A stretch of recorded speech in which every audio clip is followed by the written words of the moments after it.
Happy Veterans Day, everyone, and welcome to the Toxic Veterans Day celebration. I'm joined by a non-veteran, but a very good friend of mine that I would love to serve with, and I would definitely put him on flamethrower duty. The Northern English Bastard. How are you, my friend? I'm doing all right, you beautiful bastard, and hello, everyone else. So this is round three, technically, of a Veterans Day stream that I've tried to do. The first two were live. You may have caught it. You may not have caught it. Just depends. We're going to record this bitch, and then I'm going to throw it through the processor when I'm done because I, for some reason, keep getting kicked in the dick by anything I'm talking about veterans. So I got to feel like there's a communist element within YouTube that is just working against me today for some reason. But what we wanted to do is talk about things that we like for Veterans Day. Obviously, it's a holiday. Obviously, the holiday is veterans as opposed to Memorial Day, which is a day of remembrance for the veterans that are no longer with us. Obviously, I am of the latter as opposed to the former, but they have a thing over in UK land called Remembrance Day. And do you want to extrapolate a little bit on that, Northern English Bastard? Yeah, it talks about all the soldiers that died in the poppy fields, during the final push, and whenever it comes around to that time, people start to buy these little paper poppies, and for some reason, a lot of people are getting criticisms for celebrating Poppy Day for our veterans by fucking idiots that have come over this country and are trying to pretty much invade our way of life. Is there something that you needed me to show, or you want me to show it afterwards? Nah, I don't think we need to show it. I think there's plenty of information on it on the internet about Remembrance Day and the poppies and what they mean. It's pretty straightforward. It's just people wear poppies to remember those that fell. Okay. Well, I've consolidated, besides some member berries of my own, some lesser known military type movies and TV shows that now they kind of inform themselves upon why I joined and the reason I joined and why I stayed. And I think they're lesser known entities, a lot of them. And I think they deserve a little bit of attention. And if you don't mind going through them with me, I'd like to talk about some of these, if you could. So let's get to the first one, which is over there. And let's put us to the side. Over there was a 2005 FX TV series, and it was one season. Talked about how the soldiers reacted in the Iraq War and try to give it like a first person perspective. There is her character name was Mrs. B, and she was played by the beautiful and talented Nikki Acox. Unfortunately, Nikki Acox died a few years ago of cancer. You might recognize her. Yeah, might recognize her from Supernatural. She was also in the sequel to that Boogeyman movie. What is it called? What's that Boogeyman movie where they have the guy drives the car and it has like the personalized license plate? What is that called? I don't know. I'm trying to think now. Oh, I forget. It's like it's basically a Boogeyman movie, and uh, uh, Justin Lin or whatever his name is was in the first one. Got his eyeballs cut out or whatever. He made like a mask out of him or something. Wait, Justin? Is it Justin Long? Jeepers Creepers. Justin Long, Jeepers Creepers. Thank you, Boogeyman. Ah, I don't know why my brain was going to Boogeyman, but yeah, she was in Jeepers Creepers too. She was in a pretty good cop TV series called Dark Blue. I really liked her in that. She was sexy as fuck in that one. And then, like I said, she popped up in Supernatural, and then developed cancer and kind of got away from the biz, and she just died a couple years ago. Damn shame. But yeah, that was a good TV show series shown from the perspective of the infantry. This is the lovely Bridget Walsh, aka Bridget Brana, and I had been following her since the early '90s, where she played in the TV version, also of only one season of Kindred the Embraced. And God, she's a total fucking smoke show. She's popped up in a couple things, including Angel, the TV series, on a guest spot as Wesley Wyndham Price's girlfriend in a couple of episodes where he imitates Angel and they wind up dating. And then she popped up on another Army show called Army Wives, based on the book of the same name. And she's done a few things here and there. She plays the unfaithful wife of one of the soldiers. Did you ever get a chance to watch any of Over There, the TV series? I tried watching a little bit earlier, but I don't know.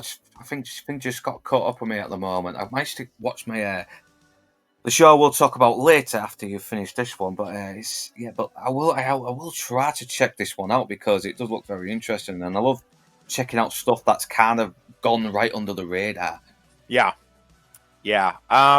It's one of those things that some of it's not very well done, but the stuff that they get right is extremely right. So make of that what you will. But it's definitely something that that I feel it didn't get enough attention. It definitely did not get a long enough run, in my opinion. I felt like everybody in it was really talented, and even some of the inaccuracies of military life in the Iraq War, I could kind of forgive. This next one, I know you will have heard of, and let me pull that up, and that is The Hurt Locker from 2009. Yeah, You it's may been not, a long time, but I did like this movie, especially yeah, the first few minutes are fucking intense.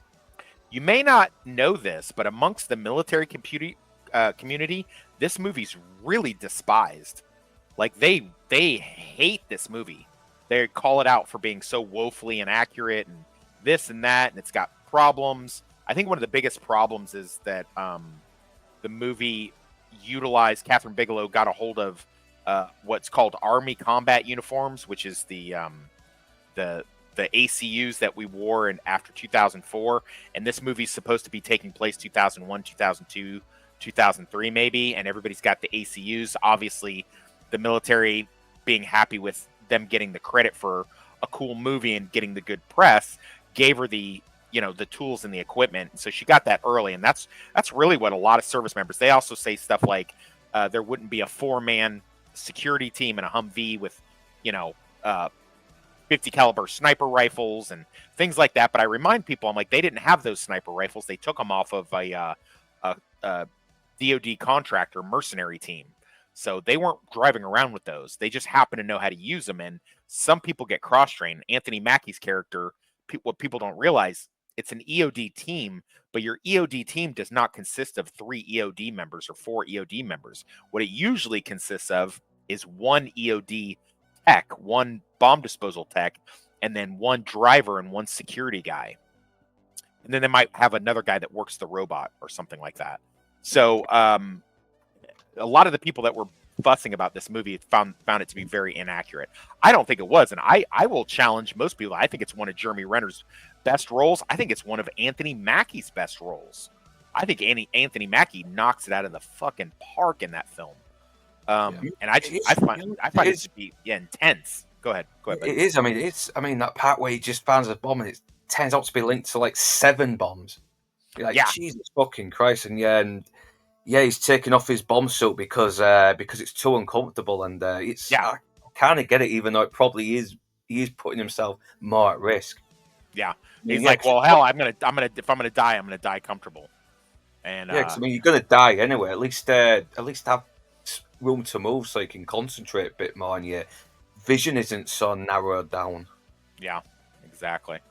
But overall, what would you give The Hurt Locker? Did you find it to be pretty entertaining and realistic? I know you said it's been a minute. I thought it was really good. I mean, even the part where they have to take on this bloody sniper, and you don't see the sniper except from a distance, and it does put you in those shows. I give it an 8 out of 10 because I have not gone back to it since I watched it, and I probably should give it another go as well. It's been a while. I'm just, but I do remember liking it. Yeah. This next one I want to talk about. This is the reason why I joined the military. This one. This show is called Tour of Duty from 1987. It's a Vietnam TV series. It ran for 3 seasons on CBS. It's not very well known. It's a little watered down. Obviously it was on CBS in the 80s, so it was limited in what they could actually show. They didn't have a bunch of squibs, people being blown away. It was inspired for the television series based upon the success or lack thereof in some ways, of Full Metal Jacket. And they actually utilized Paint It Black by The Doors as their opening theme song in Full Metal Jacket. And to this day, I still will remember, I can't play it due to my fear of getting copyright strike down again. But if you get a chance, go Google Tour of Duty opening credits.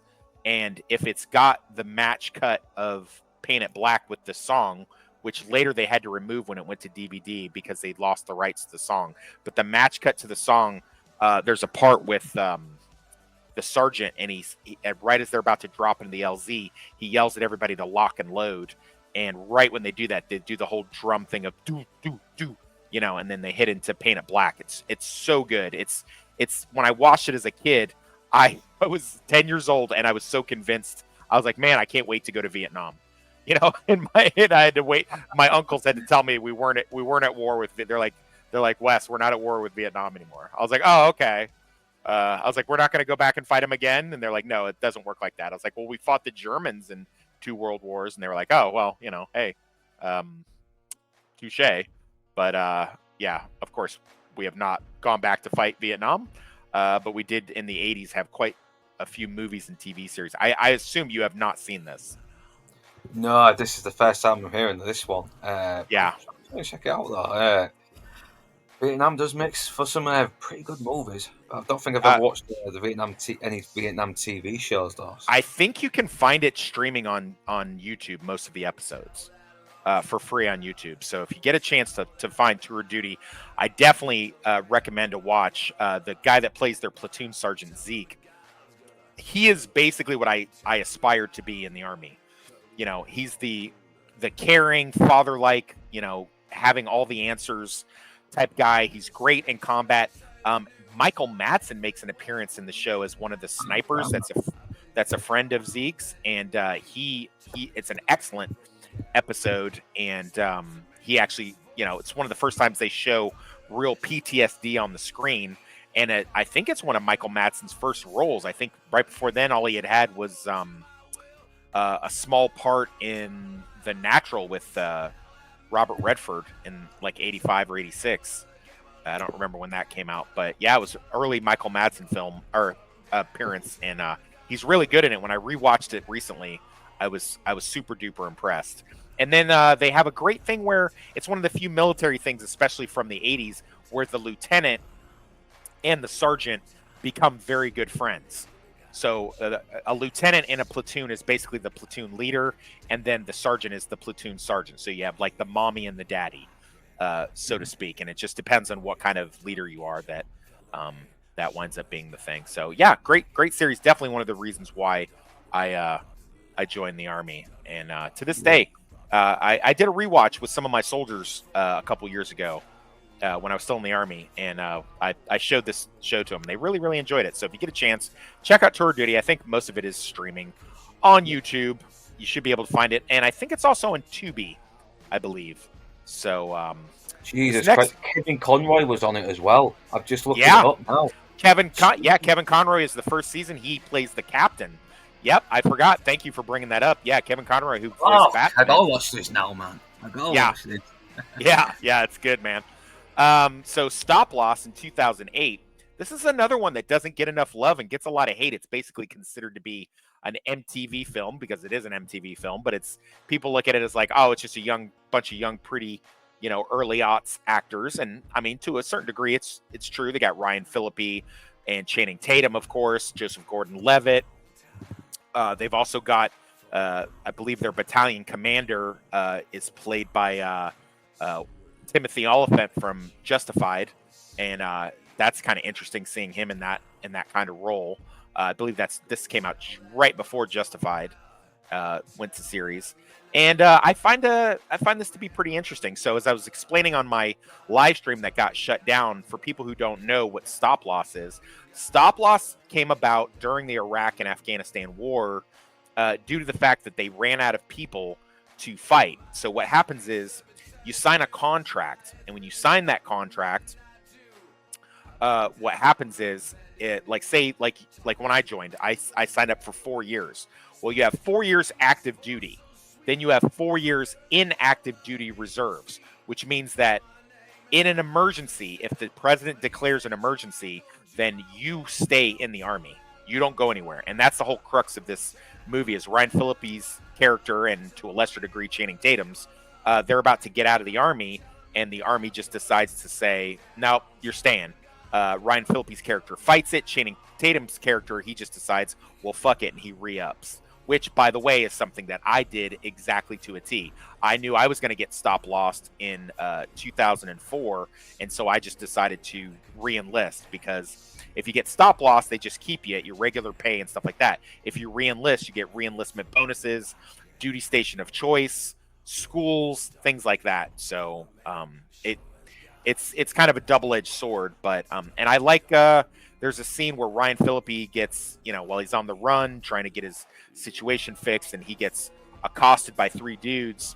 He kind of goes into soldier mode, and you think he's going to execute all 4 of these guys, and it's pretty harrowing scene of him losing his shit and having a really bad PTSD flashback. Joseph Gordon-Levitt, I think, plays a really good tragic role in it, where a young kid who can't really cope with stuff that happened over in Iraq and has gone really heavy deep into the bottle. Abby Cornish, who I had no idea was Australian when I saw this movie. Her accent was so good. I find her to be sexy and she is. Yeah, oh yeah. just I think they could have maybe played up the love triangle between Tatum and Phillippe and her a little bit more, but maybe that's not even that important. I think it's got a great ending to the story. I think it's really tragic, and I think it's something that just doesn't get a lot. It got kind of shit on a little bit because people thought it was kind of anti-war, and I guess to a certain degree it is. But stop loss was definitely a problem that affected a lot of soldiers, because what would happen is people would be done, think they're done, make these plans for getting out, and you're told, nope, you're going to do another 4 years. I mean, that's crazy. So you have these guys that signed up for the Army for 4 years. They were prepared to do a deployment, maybe even 2 deployments, and then they wind up getting trapped for 8 to 10 to 12 to 20 years. I mean, just think about that for a second. Okay. Think of it as if it was a prison sentence and you thought you were getting out May 30th, 2020, and they tell you you're not going to get out until June sometime 2024. I mean, and I'm not likening military service to a prison sentence, but what I am saying is that if you're trying to make plans and you're trying to get back to a normal life, and the Army says, nope, we're just going to keep sending you over and over again. I mean, that's crazy. So many soldiers. This is not the first time this has happened, though. This has happened in World War II. Look at all the fighter pilots. They said, do 50 missions, then you can go on. But then he always kept bumping it up to like 60 missions. Then after that, it was 70 missions. They would just not stop. This is not the first time this has happened, and I don't know if they're still doing it now. But if it is, then yeah, that's pretty fucking shit. That.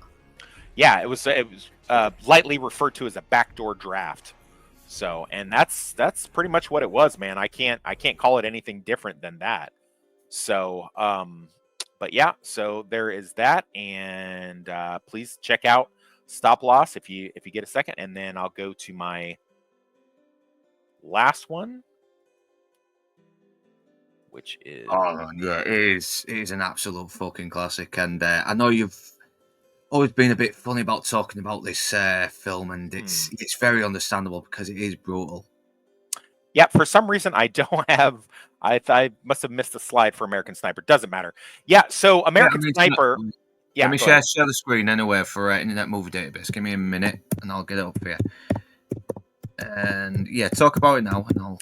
So Chris Kyle is the most successful sniper during the Iraq War, what we call OND or OIF. OND being Operation New Dawn, OIF being Operation Iraqi Freedom, which is the main thing that I was a part of. I came in during New Dawn and stayed for Operation Iraqi Freedom as a contractor, as a merc, a security contractor. So basically, Chris was part of the teams. He was a SEAL. If you haven't read his book or seen the film, which is excellently done by Bradley Cooper, you have here. I'll go ahead and add that to the stage. Just be careful what you play, because I don't want to get hit again. Here we go. That was close. Yeah, get the slides up. You're good. But yeah, so Chris, you know, a Texas boy, he wanted to join, you know, failed rodeo guy, decides that he's going to become a member of the teams. He was pretty old to have joined the teams back then. He's even joked about it a little bit. Found his talent with being a sniper, became the most successful sniper. You know, they put, I think, a $40,000 bounty on his head. It was crazy.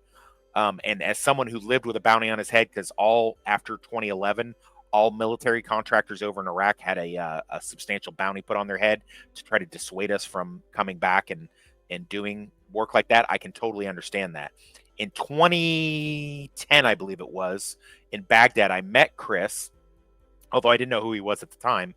I was around doing security detail, and I got a call on the radio. Call on the radio said, "Golf Zero Charlie, this is Overwatch 1. Come to my position," and he shouted me out a grid coordinate. So I went to the grid coordinate, and there he was with a sniper rifle. Was you know, the man I come to know today is Chris Kyle, and said, you know, "Hey man, I'm Chris. I'm Overwatch 1." I'm like, "Hey, I'm Wes. I'm Golf Zero Charlie." And he said, "So, you know, we shot the shit for a little bit." He's like, "Do you want to look at the scope and check it out?" I'm like, "Yeah, I'm not much of a rifle guy." I showed him what I carried, which was a Glock and an AK-47. He asked me why I carried an AK when everybody else carried an M4. I said, because an AK will chop through a vehicle, and if a vehicle comes towards the gate, I'll be able to stop it. Plus, the guards that I work with, they all carry AKs, so if I run out of ammo, I can get more ammo from them instead of going back to the truck. And he said that sounded pretty smart. Asked which team, special forces I belong to. I told him none. I told him I was an ex-MP and a paratrooper. And he thought that was pretty impressive to be on an assignment like that with that kind of background. And I appreciated the compliment. We shot the shit for a little while, and it wasn't until 2014 when the movie came out and I saw some interviews about Chris. I was like, damn, that's the dude from Baghdad. That's crazy. Yeah, I did take time. Cooper did such a good job channeling Chris. It's really amazing.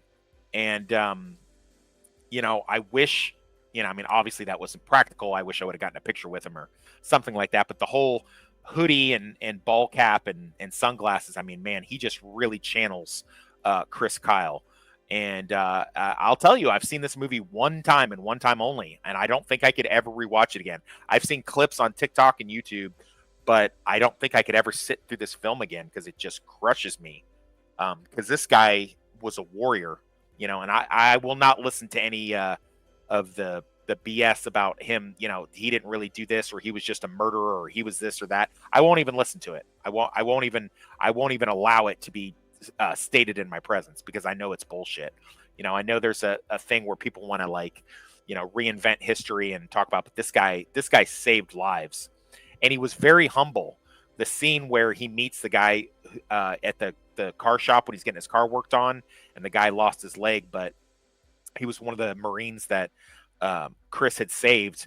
And Chris is just uncomfortable. He doesn't know how to respond. He doesn't know how to act because that's how humble the guy was.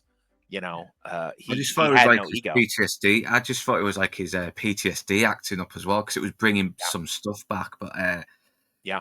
but- And as far as No. PTSD, it's probably, most veterans will tell you it's the most accurate portrayal of PTSD. He's home and the kids are laughing and having a pool party and shooting squirt guns, and he's sitting there with a beer staring at a TV that isn't on. I mean, that just sums yeah, up what it's that like. bit was that fucking freaked me out Yeah. as well. Just seeing this guy just sat there, just staring into space because Yeah, because of he everything he, he's he been hasn't through. quite, because he hasn't come home. And then when he did come home and he found a purpose in helping out fellow veterans, one of those guys decides to kill him. You know, which is crazy, and killed his friend too, which doesn't get enough attention. His best friend that was with him at the time also was killed by this guy. And this guy's, you know, crying and claiming his own PTSD is the reason why, you know, he did this, which is total bullshit. It's crazy. But yeah, American Sniper, great film. I can't recommend it enough. I wouldn't be watching it with you. But I mean, it's definitely one of those things that I think got the, you know, it definitely got everything that it was supposed to get. You know, his relief in that one scene where he doesn't have to shoot a kid again, you know, like he was holding that breath and he like lets that breath out because the kid, I guess, drops the AK or the rocket launcher or whatever it was that he had picked up, and Chris didn't have to pop him. I mean, it was crazy, man. You know, and to a lesser degree, you know, a lot of the other actors in the film are great. What's her name that plays his wife? She did a really good job.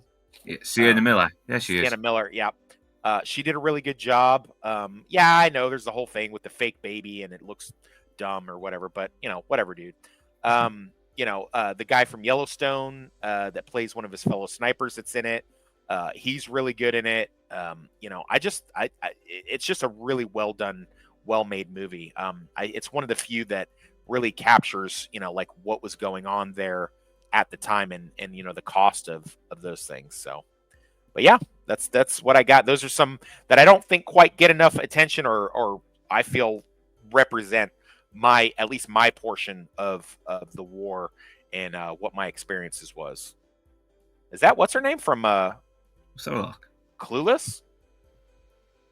Is that the chick from Clueless? Stacey Dash, I think Stacey it is. Dash. What it was is, she yeah, doing? yeah. What was she doing with the American Sniper thing? Was she a producer or something? I What's don't her know. involvement? She could have been invited. Sometimes these random actors show up, don't they? It's I guess they do. But yeah, those are all. If you get a chance, you know, watch any and all. I mean, I'm sure everybody's heard of American Sniper, but Tour of Duty, Stop Loss, and Over There. If you get a chance, check those things out and give the Hurt Locker another chance. I'm tired of hearing bad stuff about it. It's such a great, well done film. It's so accurate. You know, there's another great PTSD scene in that movie, but not in the way that you think. It's in the Hurt Locker. I didn't mention this before when we were talking about it, but when Jeremy Renner is back after his deployment and he's kind of purposeless and lost, and he's walking around this huge grocery store and he doesn't know what to do with this like mad storehouse of riches that he's now encountered, and you know, it's crazy. So, but yeah, great films. All of these. Take a look at it. And TV series. Also, what you got, Northern English Bastard? What else did you want to share? Well, I got since we're doing Remembrance Day as well, which is on Veterans Day, I will talk about Blackadder Goes Forth. Now, this is series 4 of Blackadder. Luke, be careful with the clips. You're gonna get me shut down again. Oh shoot, yeah. Okay. Blackadder Goes Forth, and here we go. Tell me when you're ready. Yeah, I'm on there now. Is it? Let's have a look. Is it on there now? Yes, it is. It's okay. Yeah, so this is the 4th series of Blackadder, which goes through different points in history, but always focuses on a character called Blackadder. And in the first series, he was kind of a dumbass with his friend Baldrick, who was the brains. But as soon as it got to the second series, it was always the same kind of formula. Different points in history, but Blackadder is this very cunning guy who's always got someone ruling him, who's a total psycho or maniac or dumbass, and he's always got this dumbass assistant called Baldrick who always messes up his plans whenever he tries to get ahead. And now it comes to the 4th series where it's set in the trenches in World War One, and Blackadder is basically a captain, and he's stuck in the trenches with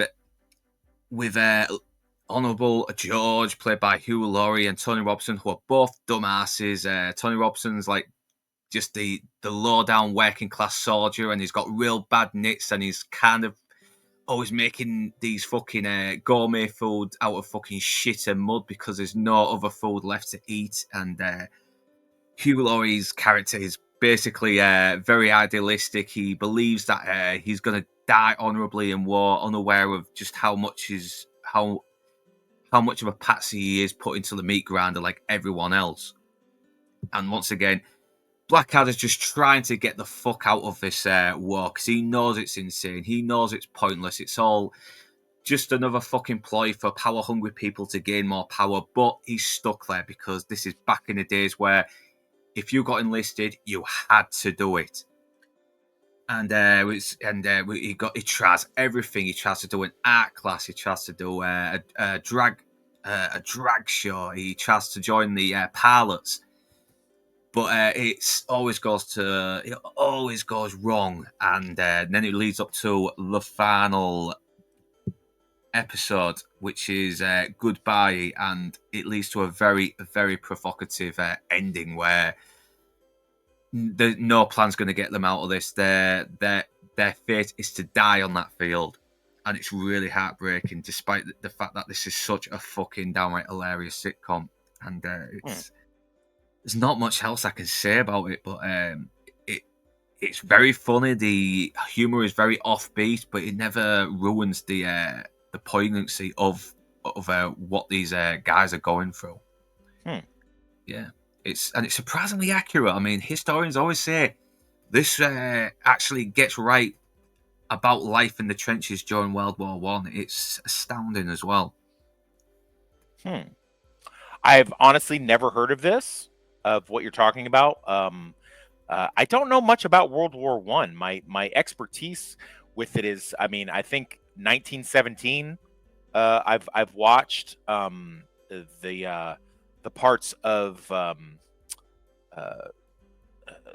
what's that movie? Legends of the Fall. I'm familiar with that. But I don't know a lot about World War One. I don't even know what we were fighting in World War One, which sounds bad. It seems like somebody like me should It was know. all land. It was all for fucking land. That's it. Okay. Yeah, it was just everyone died just for fucking mud. It was it's.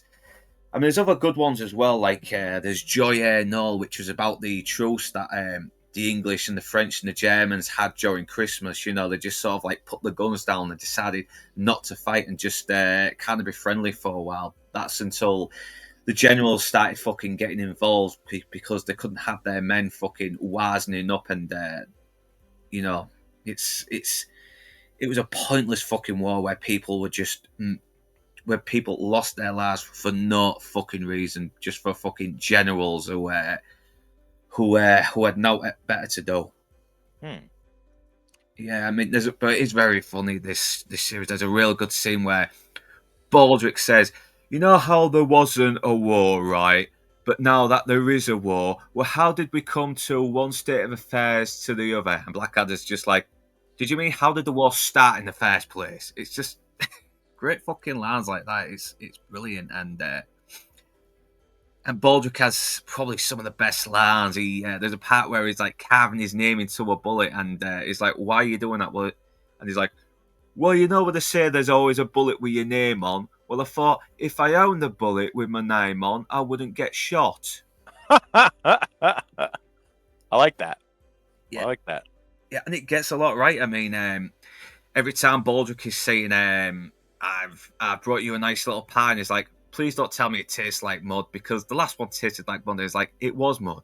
All right, well, what about the shepherd's pie that tasted like it had dandruff and shit in it? And it's like, it was shit and dandruff because that's how they had to eat. It was a really horrible way to live because they barely had any food or resources left. They had to make do with what they had. If they had a little bit of milk, they were used to dilute it with whatever fucking pissy muddy water that they found just to keep themselves, just to keep the supplies going. World War One was more of a you Brits did a lot more than we did in World War One, as I'm understanding it. Would that be accurate? Probably. I've not really looked into the American side of it. All I know is a little bit about the Brits and going up against the Germans, the Russians, and the French. It was, but it's a very crazy war. There is that one that came out on Netflix last year as well. I forgot the name of it. It was a French film as well. It was no, German film, sorry, but it is very good. I'd recommend watching that as well. Okay. Well, I will end it off with, I wanted to just go over briefly. This is a slideshow that was made, or this collage right here was made to commemorate Veterans Day in 2020 after my last little stint in the Hooskow. The bar manager decided to advertise the bar by putting that little collage together from different pictures from my Facebook. The one in the upper left is me holding an M203. That's when I was in the Airborne, and The one to the right's me in my Class A dress uniform after I made sergeant again. Down on the bottom left, that's me as a contractor. And the bottom right's me with my oldest son when I re-enlisted for the first time to avoid stop loss, and I was a specialist E4, not quite a sergeant yet. There's Private Kelly, graduating basic training, Fort Leonard Wood, 2001. My mom was so worried. She was like, Wesley, what if there's a war? I was like, Ma, we haven't had a war for years. There's no war coming. And keep in mind that was August of 2001, so just shows I don't know what the fuck I'm talking about. There's my first badge picture working at the disciplinary barracks at Fort Leavenworth. There's another one of me in boot camp. There's one thing you know for sure. If you got a picture of yourself in these OD green, the camouflage woodland BDU type things, you are old as fuck now if you have those. This is me when I made sergeant again. Yeah, you're not a real sergeant unless you made it twice, and I've made sergeant 3 times. That's Sergeant Jeffrey White. That's when I was transferred out to the Airborne. And there's me and the missus going to a military police ball in 2006 or 7, I believe. God, and keep in mind, I've got jump boots on, and she's still tall as fuck. So, just she's really tall. This is when I was an instructor at Fort Bragg, and that is a Mark 19 grenade launcher that's supposed to be placed on top of an armored security vehicle or on top of a Humvee, and they shoot grenades. And I am teaching the guy how to properly clear it after the grenade has jammed. I don't know how well you can see the picture because I don't know if we can zoom in on it. Can you zoom in? Full screen layout. I don't know. I don't know. No, can't zoom in on it. Anyway, if you eagle-eyed viewers will see there's a metal rod in my hand here, and the metal rod is to clear out the grenade if the grenade gets stuck. So that's a fun thing to do when that happens. So it's good to be there. That's me teaching rappelling off of the tower, and someone's asking me who's in charge, and I said I don't know because I didn't want it to be me, but it was. This is me as a contractor. I get to strip pieces off of my Army uniform and put them on the. I work for a British company called Aegis, which is also now part of what my company is called. And eagle-eyed viewers who have seen some of our chats, my buddy Brian, who you'll see in a picture here in a second, was also working at Aegis, and that's what he uses as his little call sign or his YouTube name when he writes in sometimes. That's me with my Glock. They asked me what kind of weapon I wanted to use, and gave me a choice of a CZ9, a Beretta, or a Glock, and I chose the Glock. That's Brian there. He was an ex-British SAS paratrooper and taught me pretty much everything that I know about weapon handling and shooting, including the aforementioned Mozambique, 2 to the chest and 1 in the head, puts your man down and kills him dead. This is our last day in Kirkuk, Iraq in 2012. And yes, I really was that sweaty. There's me in the reserves. I believe I was an instructor again and an MP again. And I guess I was teaching weapon handling with the M4. And there's my last day in the military. Yes, look at that shit-eating grin on this guy. This is me heading to the brig outside of Fort Leavenworth. So yeah, I played a little silly game of slipping out of the handcuffs a couple times, so they put leg chains on me too because I kept being an asshole. But yeah, so that's it. Happy Veterans Day, everybody. We kept this one short and sweet. Hopefully I don't get doxxed and messed up again on this, because the last couple streams oh my God, has been nothing but terrible. And all I did was show some footage. Oh, you know what? Let's show one more thing for the fans. You guys have earned it. Some people have asked me, did anything really bad happen to you? Well, I consider this to be both bad and good. So let's take a quick peek at a little known incident that happened at Camp Gary Owen in 2011 in Basra. And let's take a look real quick. Open it up. And this is what's called a complex attack outside of what you're looking at is the Eye in the Sky satellite footage, I'll play it twice because it's a little hard to see. But I was in the front gate protecting the base. What I was really doing was trying to get into the pants of a cute female MP at the time. But yeah, I wound up getting caught up in a pretty bad complex attack where they tried to overrun the base. Happy to say that they did not succeed, but I did wind up getting my shit rocked that night. So let's take a look.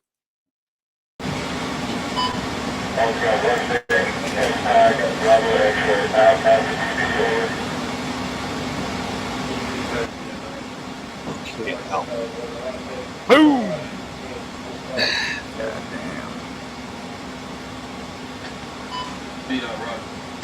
Yeah, that's fucking. You showed me that a while back. That was fucking nuts. Yeah. So this was after Osama bin Laden was killed, and they kind of came after us hardcore. And I was working at the front gate.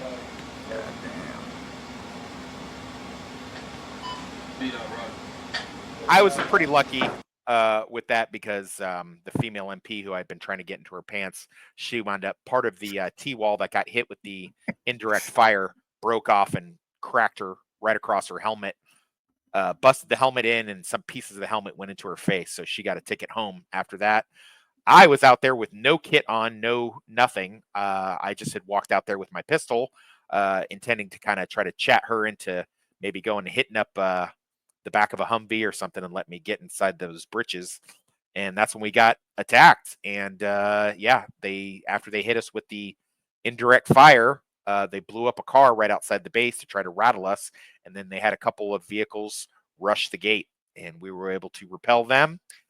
Most of that scene is told in some variation in my book Slapdash, which will be available for release, and the product description will be in the description of this video.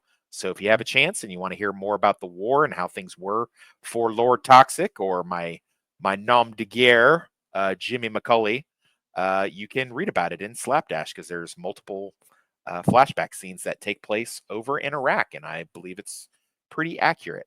And you'll get to learn more about Brian and a few other adventures that I went on over there. So what do you got coming up, Northern English Bastard? Anything? What's going on with you?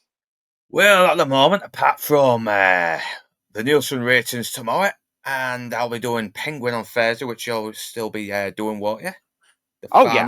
Yeah, for sure, yes. for sure. Apart from that, the Friday streams I usually do, I'll be taking a week off, and next week I'm going to do something different. I'm going to be maybe doing a top 5 episodes of Series 1 of Miami Vice since it's 40 years since it first aired.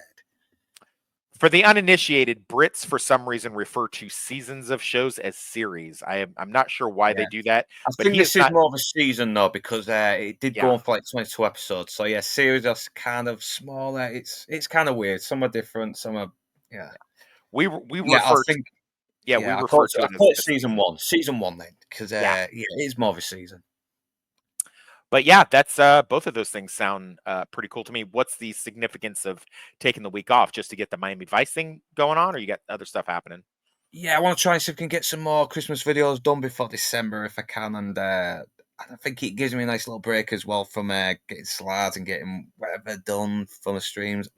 And I think it might give me a bit more time to get a nice little Miami Vice style intro for that stream as well. And there's just a lot of stuff as well. Plus, Christmas is coming, and there's still a lot of shit that I probably have left out that probably will need to be done soon. I hear ya. Well, sounds good to me, man. By the time this gets released, you will probably be seeing me on Nadia's stream. We're going to be talking about From and 2 episodes of Penguin. I'll also be talking about Penguin with Northern English Bastard, and if he'll have me on his Miami Vice stream, I might jump on that as well. You can. You're invited. All right. Dudicus and I will be doing a Highlander episode later tonight, having nothing to do with Veterans Day, but, it's Monday, and if he's willing to do it, I'm always happy to do a Highlander. Hopefully I have better luck with the Highlander than I have had with these couple streams, but who knows? But I just want to say, for all veterans out there, anybody that's listening or watching, God bless you guys for doing what you've done. I know thank you for your service sounds like a cringy thing to say. I hate to hear it myself. But there's reasons why people join the military, as Jack Reacher said. You join the military for a job, for health, medical benefits, because it's a family trade, or because you wanted to go to foreign countries and kill people with immunity. Whether you did any of that or all of that or a combination of that, I salute you because you are the top 1% of the United States that gives up their time, their lives, their energy, their courage, and goes out there and puts on a uniform and kicks ass. And whatever it is that you did, Army, Air Force, Navy, Marines, Space Force, I guess. I don't want to shit on what I'm saying, but I don't know anything about Space Force. I'm just gonna have to. That's jury's still out on that one. But if you done any of those things and you put on a uniform, I say fucking God bless you, you motherfucking hero, you magnificent bastard. I salute you. Northern English bastards salute you. America salutes you. YouTube salutes you. And I hope you kick ass and take advantage of as many Veterans Day benefits as you can today. For our friends over in London town in the UK, happy Remembrance Day. God bless you guys for all the times that you backed us up in all the wars. And God bless President-elect Trump. And let's have a great 4 years. I'm excited. Anybody that wants to follow, like, comment, and subscribe. I will also have a link to Northern English Bastards channel in the description on this video. I highly suggest you go check it out. He has excellent content, and I'm not just talking about the stuff that I'm involved in, but he does great stuff, and he's always entertaining. And without further ado, Northern English Bastard, thank you for coming on. You have a fucking excellent day, my friend. And let's play us out.